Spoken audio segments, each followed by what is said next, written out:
ଆଞ୍ଚଳିକ ପାଣିପାଗ ବିଭାଗରୁ ମିଳୁଥିବା ସୂଚନା ଅନୁଯାୟୀ 19 ତାରିଖ ଯାଏଁ ପ୍ରବଳ ବର୍ଷିବ। ଏନେଇ 6 ଜିଲ୍ଲାକୁ ଆଲର୍ଟ ଜାରି।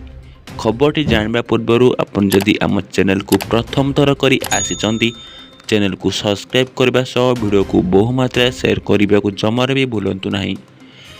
5 ଦିନ ଯାଏଁ ନିସ୍ତାର ନାହିଁ। ଆସନ୍ତା 19 ତାରିଖ ପର୍ଯ୍ୟନ୍ତ ରାଜ୍ୟରେ ପ୍ରବଳରୁ ଅତି ପ୍ରବଳ ବର୍ଷା ହେବାର ସମ୍ଭାବନା ରହିଛି।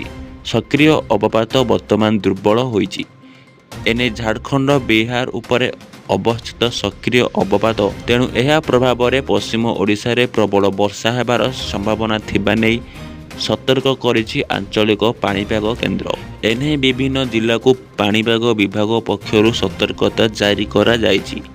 ଏହା ସହ ଆସନ୍ତାକାଲି 6 ଜିଲ୍ଲାରେ ପ୍ରବଳରୁ ଅତି ପ୍ରବଳ ବର୍ଷା ହେବା ନେଇ ଆକଳନ କରାଯାଇଛି। ସେହିସବୁ ଜିଲ୍ଲାଗୁଡ଼ିକ ହେଲା ମୟୂରଭଞ୍ଜ, କେନ୍ଦୁଝର, ସୁନ୍ଦରଗଡ଼, ସମ୍ବଲପୁର, ଝାରସୁଗୁଡ଼ା ଓ ବରଗଡ଼ ଜିଲ୍ଲାରେ ବର୍ଷିବ।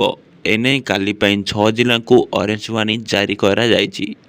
ଏହିପରି ଲାଟେଷ୍ଟ ଖବର ପାଇଁ ଆମ ଚ୍ୟାନେଲକୁ ସବସ୍କ୍ରାଇବ୍ କରିବା ସହ ଭିଡ଼ିଓକୁ ଲାଇକ୍ କରି ସେୟାର କରିବାକୁ ଜମାରେ ବି ଭୁଲନ୍ତୁ ନାହିଁ।